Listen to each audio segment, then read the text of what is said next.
आखिरी सवाल पे आते हैं इस प्रोग्राम के। दशहरे की स्पीच आई, भागवत साहब की भी स्पीच आई, फिर वही प्रवचन। बांग्लादेश के बारे में बहुत दुष्प्रचार किया गया, भागवत ने भी बहुत दुष्प्रचार किया कि दुर्गा पूजा के ऊपर टैक्सेस लगा दिए गए बांग्लादेश के अंदर, वहाँ पे पंडाल नहीं लगाने दिए जा रहे हैं, वहाँ हिंदुओं की हालत बहुत खराब है, कट्टरपंथियों ने उनका जीना हराम कर दिया है, यहाँ तक वर्ड यूज़ किए गए। और फिर कहा गया कि बांग्लादेश के ऊपर इतना ज़्यादा जोर दिया गया है खास तौर से भागवत के द्वारा कि फिर कहते हैं कि हमारे जो गणपति के जो प्रोसेशन होते हैं, उस पर पत्थरबाजी की जाती है। और लेकिन अपने जो उनके लोग जो लिंचिंग कर रहे हैं, जो आतंकवाद फैला रहे हैं बीजेपी, आरएसएस के लोग, उसके बारे में कुछ नहीं कहा जाता है। फिर उसके बारे में अभी जो नरसिंहानंद ने जो खास तौर से जो टिप्पणी की थी मोहम्मद साहब के बारे में कि उनको जला देना चाहिए दशहरे के अंदर और वो अरबी लुटेरा था। तो फिर वहाँ पर एक शब्द कहते हैं कि किसी की श्रद्धा वाले जो है महापुरुष दूसरे दूसरे लोगों के जो महापुरुष हैं, ग्रंथ हैं, उसका अपमान नहीं करना चाहिए, खुद पर संयम रखना चाहिए। असंयम के बदले असंयम से संयम निर्माण नहीं होता है, इस किस्म की उन्होंने बात की है। और फिर साथ में कहते हैं कि त्योहारों को साथ मनाओ, सब कुछ करो, लेकिन जब गरबा आता है तो पता लग रहा है कि वहाँ पे कहा जाता है कि अगर मुसलमान है तो उसको बाहर निकाल दो, उसको लोग प्रूव करें कि वो हिंदू है, उनके गौमूत्र छिड़को, उनको कलावा बांधो, उनको तिलक लगाओ, तब उनको गरबा में आने दो। मतलब ये कहने की कोशिश क्या की जाती है कि आप साथ मिलकर, सबके साथ मिलके त्योहारों को मनाओ, ये भागवत ने कहा है दशहरे के दिन कि त्योहारों को साथ मिलके बनाओ, समाज को एकजुट करो, संगठित करो, सशक्त करो। मतलब आप बोलते त्योहार जो है सद्भावना लेके आते हैं, समरसता लेके आते हैं, तो आप संतों और त्योहारों को बाँटो मत। एक तरफ तो ये आप कहते हैं, लेकिन दूसरी तरफ जो आपके बजरंग दल के और विश्व हिंदू परिषद के, आरएसएस के सारे लोग जो कर रहे हैं ज़मीन पर बीजेपी, जो ज़हर फैला रहे हैं, उसके विषय में मैं कहना चाहूँगा कि भी कौन-से सितारे ऐसे हैं इस टाइम, कौन-से प्लैनेट ऐसे हैं कि ये लोग दोगले वचन बात करते हैं, जो कहते हैं और जो करते हैं, कथनी और करनी में कोई फ़र्क ही नहीं है। और बांग्लादेश के बारे में इतना भ्रामक प्रचार हो रहा है, इतना भ्रामक प्रचार हो रहा है कि मैं बता ही नहीं सकता सर। अभी वहाँ पर कोई मुकुट चोरी हो गया, मोदी जी ने दान दिया था, वो ले गया होगा, चोरी-वोरी हो गया होगा। लेकिन उसको इतना बढ़ा-चढ़ाकर बताया गया है, पता नहीं चोरी हुआ भी है, नहीं हुआ, भगवान जाने। लेकिन ऐसा दिखाया जा रहा है कि जैसे हिंदू धर्म, 1.5 करोड़ हिंदू बांग्लादेश में खत्म हो गए हैं। सर, आप तो कलकत्ता में हैं, आप तो सब कुछ जानते हैं सर। क्या नहीं, असलियत क्या है सर? सर मैं कलकत्ता में ही नहीं मैं बांग्लादेश के बॉर्डर के पास ही हूँ, मतलब मेरे बॉर्डर मेरे से आधे घंटे दूर पे है। और जी, बांग्लादेश में चूंकि मैंने बंगाली लड़की से शादी की है, तो उनके रिश्तेदार भी है कुछ वहाँ। क्योंकि बंगाल तो आपस में पहले एक ही था ना, तो एक दूसरे के रिश्तेदार एक दूसरे के देश में है। बहुत से रिश्तेदार हैं मेरे जो वहाँ रह रहे हैं। ऐसा नहीं कि सत्ता परिवर्तन के बाद सब आ गए बंगाल, कलकत्ता उठ के आ गए या पश्चिम बंगाल में आ गए, ऐसा कुछ नहीं है। हाँ, रिज्म बदलती है, हर जगह ये होता ही है, ठीक है। लेकिन आप बांग्लादेश के हिंदुओं के लिए चिंता करते हैं, आप आई स्टैंड विथ इजराइल करते हैं, लेकिन आई स्टैंड विथ मणिपुर क्यों नहीं करते? उससे आंखें क्यों मूंदी हुई है? ये तो दोहरापन है, नीति का दोहरापन है, कथनी और करनी का अंतर है। और शायद यही कलयुग का प्रभाव है। मैं युगों पर प्रोग्राम कर सकता हूं सर, लेकिन बड़ा बोरिंग प्रोग्राम होगा, धीरज से लोग सुनेंगे नहीं। युगों का फल है, युगों का भी अपना फल होता है।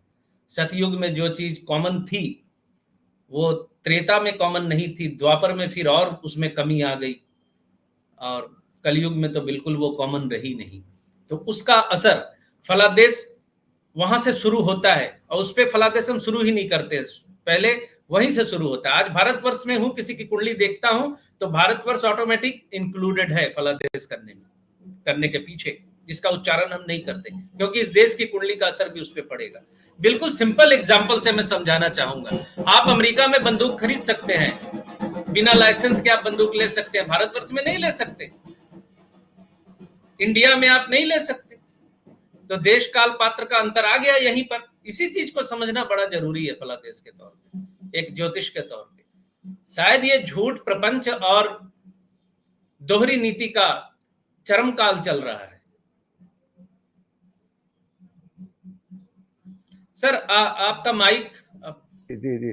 मुझे लगता है पीछे से कुछ म्यूज़िक भी आना शुरू हो गया है, लगता है वो दुर्गा पूजा की धूम-धाम अभी चल रही है, जो वो समाप्त नहीं ढोल हुई है। वो ढोल बज रहा था, इस ढोल से कॉपीराइट नहीं आएगा, चिंता की जी, बात नहीं, नहीं। नहीं, वो मुझे पता है ढोल से कुछ नहीं होगा। लेकिन जो सितारे हैं वो भी मुझे लगता है कि सिचुएशन को ईज़ी नहीं होने दे रहे होंगे आपके हिसाब से। जो जो हिंसा बढ़ रही है, सब तरह जो कुप्रचार बढ़ रहा है, एक-दूसरे के प्रति सद्भावना नहीं रह गई है, ये थोड़ी चिंता की बात बहुत ज़्यादा हमें महसूस हो रही है। एक तो लाइन में एक जी, लाइन में कुछ और बोल दूं जी, सर।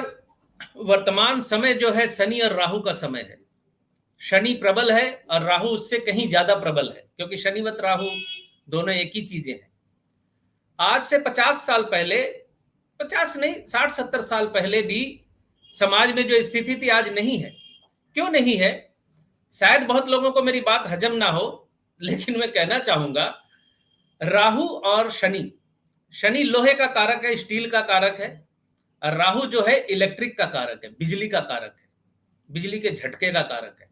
आज से 70 साल पहले लोग दिए में पढ़ा करते थे, बिजली थी ही नहीं, राजाओं के महलों में भी बिजली नहीं थी, और कांसे के बर्तन, पीतल के बर्तन, सोने चांदी के बर्तनों पे जिसकी जैसी हैसियत थी उस हिसाब से भोजन करते थे।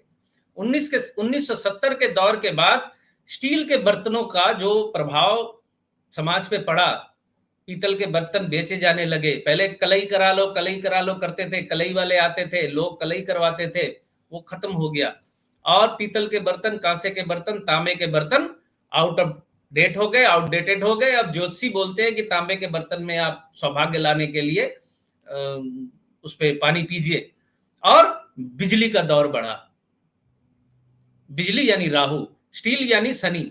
तो शनि और राहु झूठ, प्रपंच, मिथ्या भाषण, कथनी और करनी में अंतर, इन सभी चीजों का प्रतिनिधित्व करते हैं। और कहते हैं ना, जैसा खाए अन्न वैसा बने मन। तो हम जो चीजें व्यवहार करेंगे उन चीजों का असर तो हम पे पड़ेगा ही। आज सोचिए, आज से जब इंटरनेट का युग नहीं आया था, व्हाट्सएप नहीं आया था, फेसबुक नहीं आया था, तो आज से 20-25 पहले भी एक लड़का एक लड़की को अपने दिल की बात कहने में हिचकिचाता था, चिट्ठी भेजने का रास्ता ढूंढता था। आज तो बड़ा इजी हो गया है। पहले तो बोलते हिचकिचाता था, आज तो इनबॉक्स में मैसेज ठेल देता है 1 मिनट के अंदर कि मैं तुम्हें बहुत पसंद करता हूं, क्योंकि उसको मालूम है यार चप्पल पढ़नी नहीं है, थप्पड़ पढ़ना नहीं है, बोल दो। तो ये अंतर आ गया। समय के अनुसार ऐसे अंतर आता रहता है। तो जैसे बिल्कुल। जैसे चीजें वॉस्ट होती है वही हो रहा है। शनि और राहु प्रबल प्रभाव में है इस वक्त। और वैसे भी देखा जाए तो मोदी और भागवत के बीच में जो चल रहा था कुछ महीनों से, एक्चुअली वो नूरा कुश्ती थी। वो दुनिया को भ्रमित किया जा रहा था, मायाजाल फैला रहा था, ऐसा मेरा मानना है कि वो लोग बड़े भ्रमित हो गए, लोगों ने प्रोग्राम किए, सर हमने भी प्रोग्राम किए, लेकिन एक सर किस्म से दुनिया को दिखावा था, एक चक्रव्यूह था एक्चुअली वो। सर मैंने आपके प्रोग्राम में 2-3 बार ये बात कही कि आरएसएस जो कर रही है वो राहुल गांधी के कृतित्व को छोटा करने के लिए कर रही है। संघ ये दिखलाना चाहता है कि मोदी का पतन अगर हो रहा है तो हमारी वजह से हो रहा है। संघ ये दिखलाना चाह रहा है, जो लोग मोदी के विरोध में है उनको अपने साथ खींचना चाहता है, ये प्रपंच खड़ा करके कि हम कर रहे हैं, मोदी जी के जो गलत निर्णय है उसकी विरोधिता हम कर रहे हैं। ये रेजिमेंटेड पार्टी का खेल होता है। सीपीएम का यही खेल था। सीपीएम बंगाल में थी तो खुद ही बोलती थी हम खुद ही खुद को प्यूरिफाई करेंगे, हम खुद ही खुद को उन्नत करेंगे, हमें किसी विरोधी की जरूरत नहीं है। ये वही खेल है, बड़ा सिंपल खेल है सर। बिल्कुल, और दक्षिणपंथी जो उग्रवाद है, जो बढ़ रहा है इस टाइम, वो चिंता की बात है। इन्हीं शब्दों के साथ हम आगे लेंगे दर्शक मित्रों, और सिद्धांत सागर जी बहुत-बहुत धन्यवाद आपका। और हमारी और आपकी युति चलती रहेगी, लोगों के सामने हम आएँगे हर संडे को लेके आपके प्रोग्राम्स, और आपके जो ख़ास तौर से जो अ, विशेष बिंदु हैं, उनको लोगों तक पहुँचाते रहेंगे। और बहुत सारे लोग ऐसे हैं जिनको एस्ट्रोलॉजी पसंद आती है। अगर किसी को पसंद नहीं आती है, तब भी लोग आते हैं और देखते हैं। कमाल की बात तो ये है कि उन्हें एस्ट्रोलॉजी नहीं पसंद है, तो भी वो आएँगे और देखते हैं। तो इससे पता लगता है कि पूरी दुनिया के अंदर कोई एक सब्जेक्ट जो सबसे ज़्यादा पॉपुलर है वो एस्ट्रोलॉजी है। अब आप उसे चाहें, ना चाहें, ये अलग बात है। आप उस सब्जेक्ट के साथ प्यार करें, ना करें, वो अलग बात है। उसे फ़ॉलो करना है, ना करना है, वो अलग बात है। वो आपकी मान्यताएँ हैं। हमारा फ़र्ज़ ये है कि हम अपना प्रोग्राम पेश कर रहे हैं। आपको पसंद आए, अपना प्यार दीजिएगा। ना पसंद आए, कोई बात नहीं। आगे फिर भी लिंक भेज सकते हैं। नहीं देखना हो तो ऑफ कर दीजिएगा प्रोग्राम। इससे ज़्यादा क्या हो सकता है? लेकिन बने रहिएगा हमारे साथ। बहुत-बहुत धन्यवाद, और सिद्धांत जी बहुत-बहुत शुक्रिया आपका। नमस्कार सर।